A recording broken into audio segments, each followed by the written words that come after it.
আসসালামু আলাইকুম। আশা করি সবাই ভালো আছেন। আলহামদুলিল্লাহ আমিও আপনাদের দোয়ায় অনেক অনেক ভালো আছি। সো আজকে দেখতে দেখতে আমার প্রবাস জীবন একটা বছর চলে গেল। ঠিক এই দিনে বাইরে হয়েছিলাম বাড়ি থেকে। অনেক কষ্টের দিন ছিল ওইটা। 15 ফেব্রুয়ারিটা আমার অনেক কষ্টের দিনটা ছিল। জীবনের লাইফে এমন কষ্ট আমি জীবনও পাই নাই। বাড়িতে যখন বের হয়েছি আমি এমন পজিশনে জীবনও পড়ি নাই। এমন কষ্ট লাগছে আমার নিজের ভিতরে। তো সবাই আমার জন্য দোয়া করবেন, আমি যেন আমার মা বাবার স্বপ্ন পূরণ করে আমি দেশে আসতে পারি।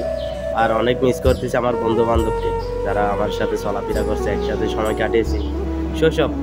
সেসব কাল আর হয়তো কখনো ফিরে পাবো না। আমার বন্ধু বান্ধব অনেক মিস করতেছি। সবাই আমার জন্য দোয়া করবেন। তো আরেকটা কথা, বর্তমানে যারা দেশে বেকারত্ব পার করতেছেন তাদের উদ্দেশ্যে কথাটা বলতেছি, যে কোনো একটা ব্যবস্থা করেন। হয়তো বিদেশ চলে আসেন, নয়তো বাংলাদেশে যে কোনো একটা ব্যবসা বাণিজ্য করেন, যে কোনো একটা উদ্যোক্তা হন, তাইলে নিজের জন্য অনেক ভালো হবে।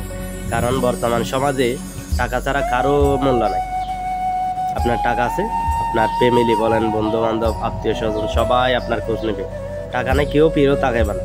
এমনকি এই যে আমরা এখন প্রবাসী আছি, আমরা হয়তো অনেকে বলে যে আমরা নাকি বিমান উঠে বেইমান হয়ে গেছি। আসলে না ভাই, কারণ আমাদের সময়টা খুব গুরুত্বপূর্ণ। এখানে একটা মিনিট যাই এগুলো আমরা ভেবে চিন্তে খরচ করি একটা মিনিটে। কারণ 12-13 ঘন্টায় ডিউটি করে আসার পরে কাপড় ধুতে হয়, রান্নাবান্না করতে হয়, তারপরে খাওয়া দাওয়া, এই সর্বোচ্চ 6 ঘন্টা ঘুম যাইতে পারে, এতটুকুই আমাদের জীবন। আর দেশে থাক 10 ঘন্টা 12 ঘন্টা ঘুম গেলে হয় না, আর এখানে 6 ঘন্টা ঘুম গেলে অতিরিক্ত বেশি হয়ে যায়। সো আমার জন্য সবাই দোয়া করবেন। আল্লাহর কাছে লাখ লাখ শুকরিয়া। আলহামদুলিল্লাহ অনেক অনেক ভালো আছি। আর অনেকে দেশে থাকতে বলে এ প্রবাস জীবন নাকি অনেক সুখের।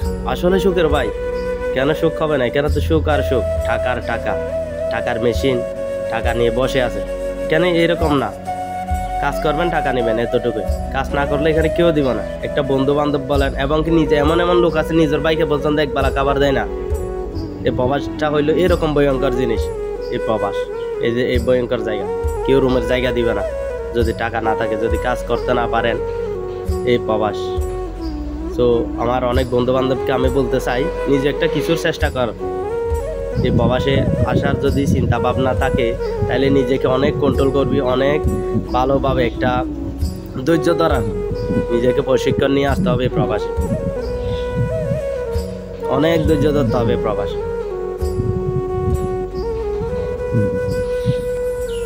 দেশে থাকতে আমিও ভাবতাম এই প্রবাস জীবন কেমন, নিজেও ভাবি নাই। এই প্রবাস জীবন আমি দেশে থাকতে ভাবতাম এই প্রবাস জীবন অনেক সুখের, কিন্তু এখানে যেদিন আসি সেদিনে বুঝতে পারি এই প্রবাস জীবন কত কষ্ট, কতটা কষ্টের। এই প্রবাস জীবন আমি নিজে বুঝতে পারছি যখন এই বিদেশের পার্টিতে পাটা রাখছিলাম।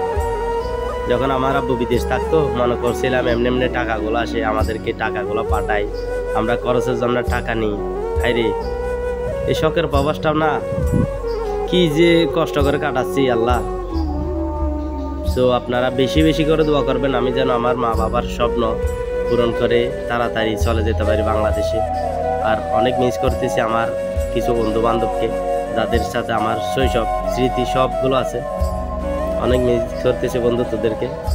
তো আমার জন্য দোয়া করবি তোরা, তোদের কাছে যেন আবার যাইতে পারি, আবার যেন আল্লাহ তাআলা বেঁচে রাখে। যদি বেঁচে থাকে তো একসাথে তো আবার দেখা হবে ইনশাল্লাহ। সো সবাই ভালো থাকবেন।